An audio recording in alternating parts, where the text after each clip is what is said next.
Olá, bom dia! Sejam todos muito bem-vindos a mais um Saúde com Empatia. E nessa terça-feira, a gente recebe aqui na programação da nossa princesa o cardiologista Alexandro Galdino. A gente vai falar sobre mitos e verdades sobre o infarto. Então, desde já, eu já quero te convidar a ficar com a gente aqui nesse nosso bate-papo, nessa terça-feira, no nosso Saúde com Empatia, que é o nosso encontro semanal para falar de saúde aqui na programação da nossa princesa. Desde já, muito obrigada pela sua sintonia, pela sua companhia. Aproveita para compartilhar o nosso programa que fica disponível no nosso canal no YouTube, que é a TV Princesa 90 FM. Compartilha com quem você quiser. Hoje a gente vai tratar de desmistificar muitos mitos sobre infarto. Não é isso, doutor Alexandro? Bom dia e bem-vindo ao nosso Saúde com Empatia. Bom dia, Alkênia. É sempre um prazer estar falando contigo e com a população aqui de Açu e da região.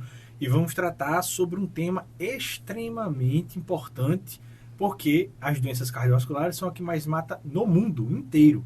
E o infarto é uma delas. E aí a gente vai discutir aqui e tentar tirar alguns mitos da população sobre esse tema. E são muitos, né? Mas primeiro, antes da gente falar desses mitos e tal, explica pra gente, assim, rapidinho, o que é infarto, né? Porque a gente ouve muito falar, acaba que quando não se sabe o que foi, deve ter sido infarto. Foi, e às vezes as pessoas até deixam tão comum que você meio que nem sabe do que se trata. Então, vamos falar então, a princípio, o que é o infarto mesmo? Muito bem, veja, Kênia. Existem alguns tipos de infarto, tá? Mas vamos nos ater ao mais comum, ao que é mais prevalente e que a população mais conhece, que é o infarto primário, o infarto tipo 1, que é aquele em que o vaso do coração, ele começa lá atrás, lá quando o paciente não fez exercício físico, lá quando ele era sedentário, se alimentava mal, fumava, não controlava o diabetes, esse vaso ele começou a adoecer e o colesterol começou a se acumular na parede desse vaso. Foi criando uma placa, essa placa ela começou a aumentar de tamanho, aumentar de tamanho, aumentar de tamanho, até que chega uma hora em que ocorre uma lesão nesse vaso e essa placa ela entra em contato com o sangue e trombosa. Na hora que ela trombosa, acontece o trombo dentro desse vaso do coração, que a gente chama de coronária, que é o vaso que irriga o coração, o fluxo de sangue não consegue mais passar. E aí todo o lugar, todo o músculo do coração que ia receber esse sangue começa a morrer. E para a morte das células do coração, nós damos o nome de infarto do miocárdio. O miocárdio é o músculo do coração. E o infarto é a morte dessas células, ocasionadas por isso daí. Então tá bom. Primeiro mito.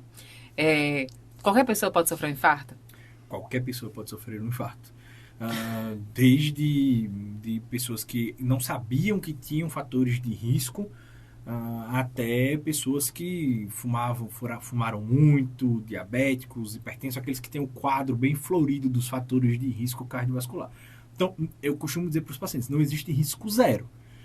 É obrigação de todo cardiologista medir o risco cardiovascular do seu paciente e adequar o seu paciente às metas de pressão, de colesterol, de diabetes, de acordo com o risco desse paciente. E não existe o risco zero. Existe o baixo, o intermediário, o alto e muito alto, mas não existe o zero. Significa que todo paciente, por mais que baixo, está sob risco. O que ele tem que fazer é, independente da categoria que ele esteja de risco, tentar sempre reduzir o máximo possível. Aí esse, então, já desmistifica o meu segundo mito aqui, que eu queria perguntar. É verdade ou é mito ou verdade que apenas pessoas que têm histórico familiar podem sofrer infarto? Não. Você pode ser o primeiro da sua família. Que privilégio. Porque, veja, é verdade que a história familiar, a carga genética, ela é um fator de risco importante? Mas ela não é o único. Veja, ninguém na minha família teve infarto. Ninguém. Mas eu sou sedentário, fumo, bebo álcool demais, minha alimentação é extremamente ruim e eu sou obeso. Veja, eu acumulei os fatores de risco ao longo dos anos, aí quando chega aos 50 anos é um infarto. Veja, não teve nada a ver com a genética que eu herdei da minha família. Teve a ver com os hábitos de vida que eu acumulei. Isso é importante, inclusive, que eu não vou passar isso para os meus filhos. Porque isso não foi genético, foi a epigenética, foram os meus hábitos de vida que levaram a isso. Na verdade, essa pessoa aí que você citou, ela fez um esforço muito grande a vida isso inteira. Não é raro, Infelizmente não é raro, né? Não é raro. As pessoas costumam... Aliás, hoje em dia é muito mais comum do que o que a gente imagina, não, né? Se agora a gente for lá na UTI do Wilson Rosário, que é o nosso hospital de referência cardiológica aqui na região, E você entrevistar os pacientes que estão internados lá, a maioria são pacientes que, se você fizer a listinha dos fatores de risco, eles vão ter 2, 3, 4 desses fatores de risco que eu estou falando. Pressão alta que não controlou, diabetes que não controlou, um colesterol que não ligou, não fazia atividade física regular. Ele vai ter uma soma desses que levou. Porque uma coisa que a gente precisa falar, infarto não é a doença sim ou não. Por exemplo, eu não estou com dengue. Se o mosquito vier me picar, ele pode me passar dengue e aí eu passo a ter dengue. É uma doença sim ou não? Eu não tenho, me picou, transmitiu, eu tenho. Infarto não é assim. Você não pega de uma hora para outra. É o que a gente chama de contínuo cardiovascular. Você plantou a sementinha aqui com os fatores de risco, depois você desenvolveu as doenças do sistema cardiovascular, como pressão alta, diabetes, colesterol alto, aí você não ligou, isso foi evoluindo para as lesões, então o vaso começou a entupir, o rim começou a parar de funcionar, e aí você chegou no desfecho, que é o último evento dessa cadeia. E aí quais são os desfechos? É o infarto, é o AVC, é a isquemia de membro inferior, que são todos aspectos da mesma doença, a doença cardiovascular, a doença aterosclerótica, que é de entupimento de vaso. É um nome bonito para doença de entupimento de vaso. Já que a gente falou dessa questão genética, antes da gente seguir com o nosso próximo mito ou verdade, qual é a porcentagem da influência genética na questão do infarto? Porque a gente vê pessoas muito novas e pessoas mais velhas também, mas pessoas muito novas que acabam morrendo, né, tendo infarto fulminante, né, principalmente mulheres. Qual é a relação e qual é, vamos dizer assim, a porcentagem, se é que pode ter uma porcentagem? Não tem um valor que a gente diga assim... Isso aqui é 50% é genética. Exatamente, não tem esse valor. O que a gente sabe é que pacientes que tiveram familiares que infartaram ou tiveram um evento cardiovascular, AVC e esses outros, antes dos 45 anos, essas pessoas têm que, desde cedo, procurar o cardiologista, porque esse tem um risco mais aumentado. Esse pode ter herdado algo genético que fez com isso. Porque, veja, esse processo, essa cascata que eu falei, ela leva tempo para acontecer. Então, se ela aconteceu antes dos 45 anos, muito provavelmente essa pessoa tinha uma carga genética que acelerou esse processo. Me lembrei de uma coisa aqui, mas continue, daqui a pouco eu falo. Ela acelerou esse processo e aí fez com que ele infartasse tão jovem.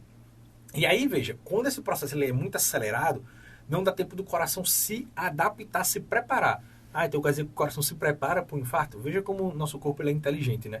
À medida que esse vaso que eu fui explicando, ele vai entupindo, o coração vai dizendo, opa, tá difícil extrair oxigênio desse vaso. Vamos começar a criar outros, que a gente chama de rede colateral. Vamos começar a criar outros vasos que se comunicam aqui entre eles, para caso um dia esse faltar, entupir, a gente conseguir escoar o sangue por esses outros vasos, levar sangue para o músculo por esses outros vasos, é o que a gente chama de colateral. No paciente que esse processo ele é muito acelerado, ou seja, no paciente que infarta jovem, não dá tempo disso acontecer. Por isso que muitas vezes é fulminante. Porque não deu tempo do coração se preparar para esse infarto, entendeu? E aí não criou colateral. Entupiu os principais vasos do coração, já era. Não tem mais como o sangue chegar no coração. E aí o paciente morre.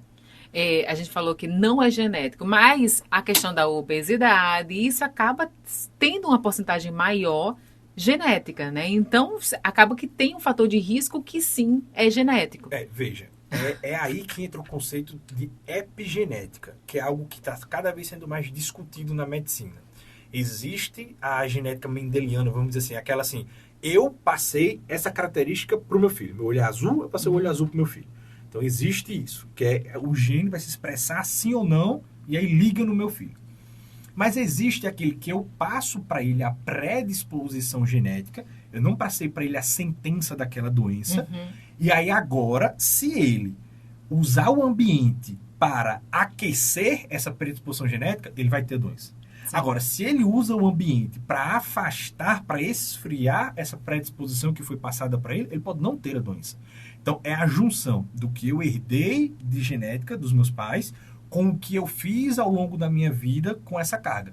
Então, meu pai pode ter falecido antes dos 45, mas já sabendo disso, eu procurei o cardiologista, desde jovem eu me alimento bem, eu não fumo, não bebo, pratico atividade física, provavelmente, eu apesar de ter herdado essa carga genética, eu não vou expressar a doença, entendeu? Então, eu vou saber controlar essa herança que eu tive. Então, não é porque eu recebi a carga genética que eu vou ter. Então, acaba sendo uma informação que você deve usar a seu favor, Exatamente. né? Se você passou por isso de perder o seu pai cedo, pronto. Se você passou por isso de perder o seu pai cedo, antes dos 45 anos de infarto, é uma informação que você deve usar a seu favor, como o doutor Alexandro Galdino está falando aqui pra gente, para você começar a se cuidar também e principalmente desses fatores de risco que a gente está falando aqui pro infarto, Exatamente. né? É só complementar, querido. Não só os pais, familiares de primeiro grau. Então, é pai, mãe, irmão e filho. Uhum. Então, algum desses parentes aqui teve um evento cardiovascular antes dos 45 anos, colocam os seus parentes de primeiro grau em alerta. Por Entendeu? exemplo, se seu irmão morreu antes dos 45 e infarto. você tem 30. Teve um infarto, uma morte súbita, um AVC antes dos 45, liga o alerta para você que tem 30 Fazer uma investigação, né? Fazer uma investigação. E mesmo que essa investigação não seja feita mas principalmente cuidar desses fatores de risco, né? De obesidade, de exercício isso físico. Aí é para todos. Alimentação. Os que não tiveram. Não adianta, gente. A gente fica tentando analisar, não. Esse aí é para os que tiveram familiar com menos de 45, os que tiveram familiar com mais de 45, os que não tiveram familiares que infartaram. Não tem jeito. Isso aí é para todo mundo. Você viu que a gente tenta, né? Toda terça-feira, inclusive, me lembrei aqui, a gente está falando de cuidar, de fazer exercício. Toda terça-feira tem eletrocardiograma na Clínica Empatia, que oferece aqui o nosso Saúde com Empatia toda terça-feira. Então, se você quer cuidar do seu coração, aliás, você deve cuidar do seu coração, toda terça-feira tem exame de eletrocardiograma. Aí, segunda-feira, tem atendimento com o cardiologista, o doutor Alexandro Galdino, que está aqui tirando esses mitos e verdades, falando pra gente sobre o infarto no nosso programa de hoje. Então, liga lá, 996976284 é o telefone para você agendar sua consulta, agendar também seu eletrocardiograma lá na Clínica Empatia, que fica na Avenida Senador João Câmara, no edifício Estel Norata, sala 5. Não tem erro e é o lugar para você cuidar da sua saúde. Tem diversos profissionais, diversas áreas para você ficar sempre saudável, que é importante. E a gente continua aqui falando sobre mitos e verdades no infarto, sobre o infarto, com o doutor Alexandro Galdino, que é cardiologista. Então vamos falar mais um mito e verdade. É verdade que a pessoa pode infartar durante uma cirurgia? Agora a pessoa vai ficar com medo, né? Veja. Não só infartar, ela pode ter uma doença cardíaca descompensada durante a cirurgia.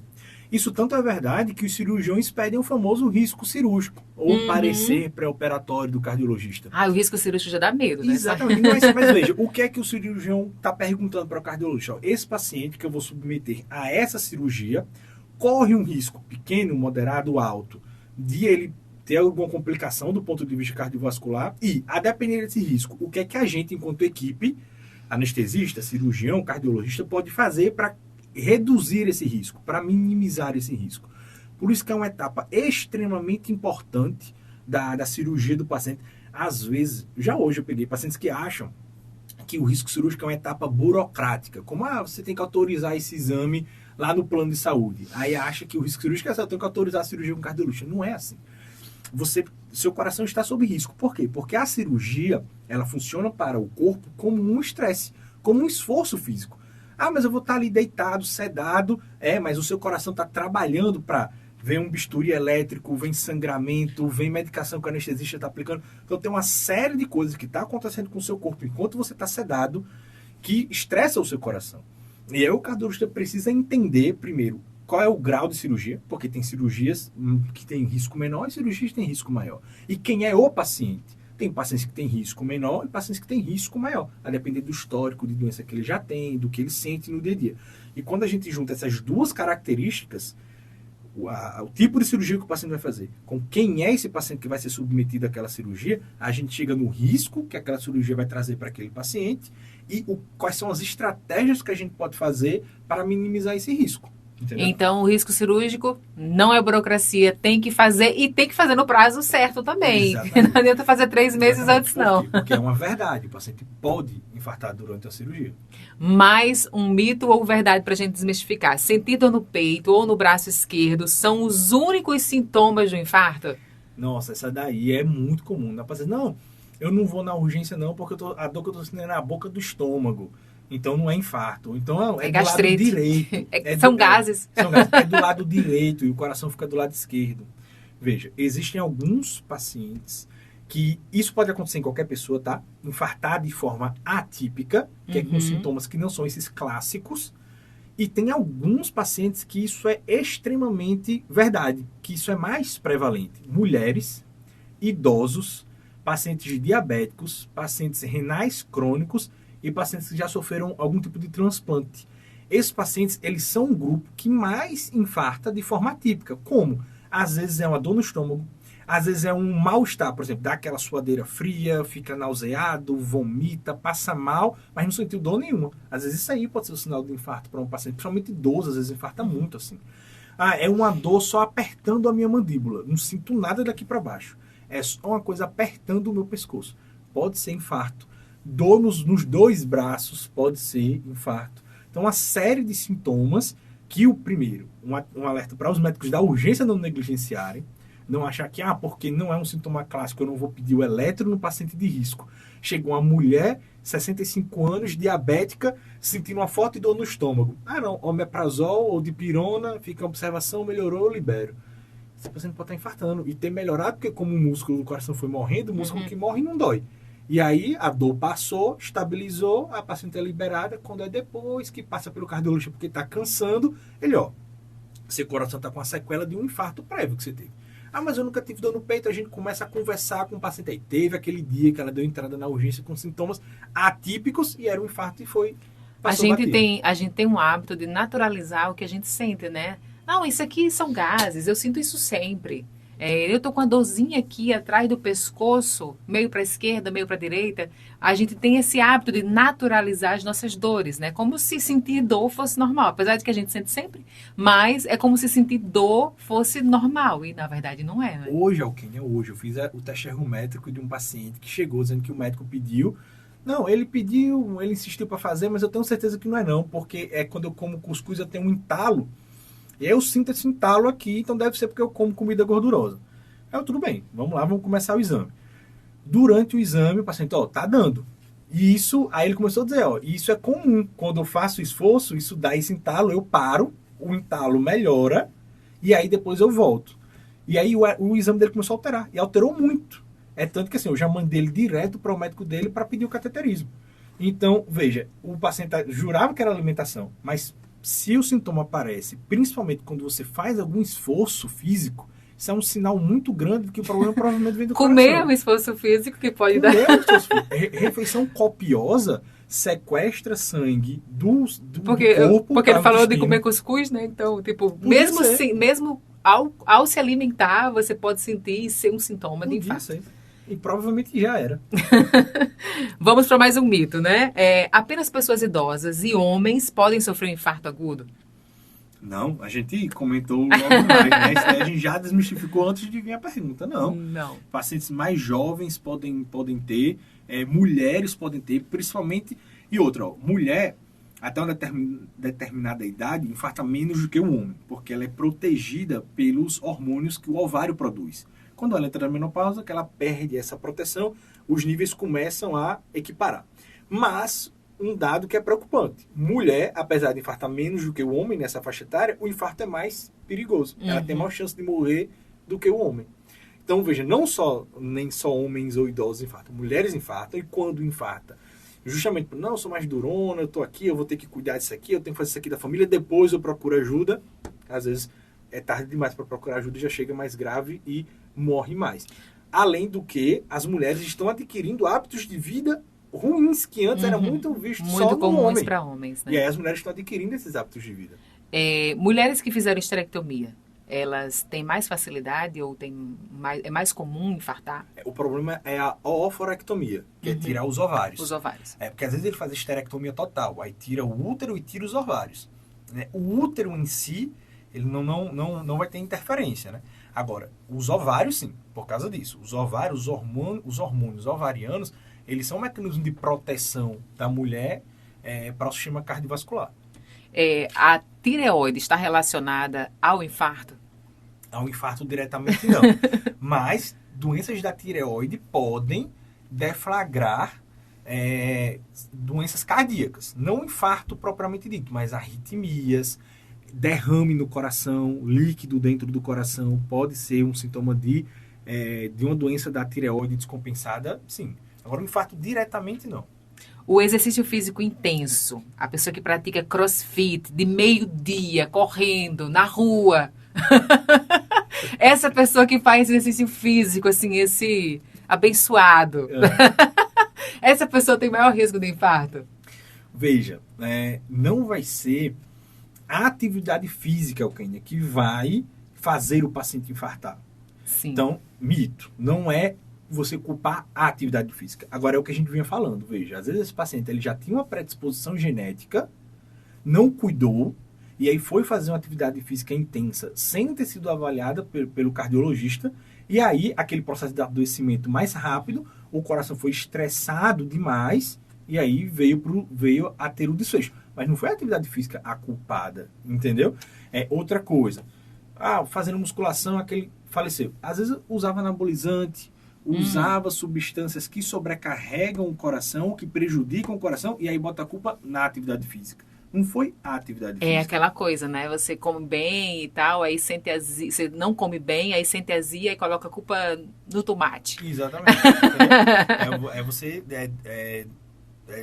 secundarizar. Selecionar, né? O que você... O culpado, né? Uhum. É você dividir o culpado, que às vezes era você. Você já sabia sua carga genética, teria que ter procurado ajuda, fazer atividade física supervisionada pelo cardiologista antes, né? Ele avaliou você e liberou de acordo com o seu risco e tal.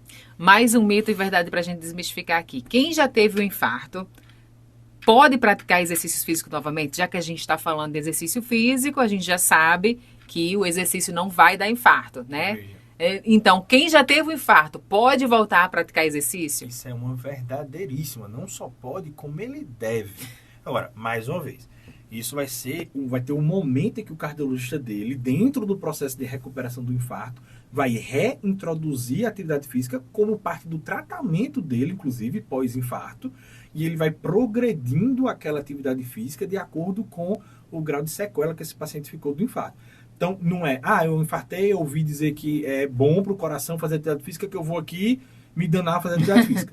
Fica com medo e vai fazer de manhã, tarde e noite todos os dias. É assim. O cardiologista, ele deve introduzir a atividade física de volta na rotina desse paciente. Agora, no momento certo, na intensidade certa, para o período certo pós-infarto. Qual a importância de você observar o seu batimento cardíaco durante o exercício? Que a gente vê muito isso, principalmente nas redes sociais, né? Uhum. As pessoas hoje em dia com os relógios, que verificam essa questão da pressão e também dos batimentos cardíacos. Qual a importância de ter essa informação? Que às vezes informação demais é ruim, mas às vezes é bom.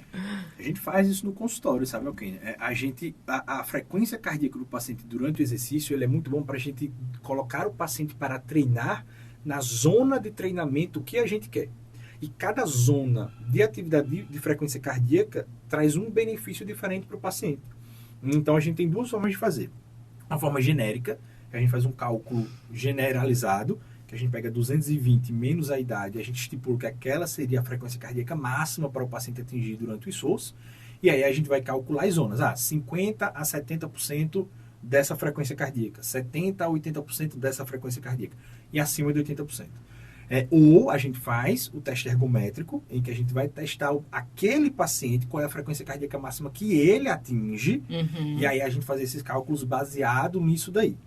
E aí a gente vai combinar com o paciente. Você vai treinar, se você tiver um desses dispositivos, com a sua frequência cardíaca dentro disso, porque nessa zona, aí a gente vai ver com o paciente. O que é que você busca? Condicionamento físico, perda de peso? Não, eu sou um atleta, eu quero desempenhar atividades de alto desempenho, de alto impacto. Então, sua zona de treinamento é outra. Então, cada zona é para um objetivo para o paciente. Isso acaba sendo importante também para as pessoas que já sofreram infarto, né? Exatamente. Para ter essa segurança. A gente vai monitorando também pela zona de treinamento. E o nosso último mito e verdade para a gente falar aqui sobre o infarto existe infarto silencioso? Existe demais. A gente comentou, né, agora. Às vezes o infarto silencioso é aquele que passou batido, o paciente até manifestou sintoma, mas é um sintoma atípico e passou batido. E aí quando a gente vai fazer os exames cardíacos do paciente, porque ele já está cansado, ele já está inchando, a gente vê, provavelmente você infartou lá atrás de forma silenciosa, na verdade passou batido, você não viu, ou esse vaso ele não sofreu a ruptura.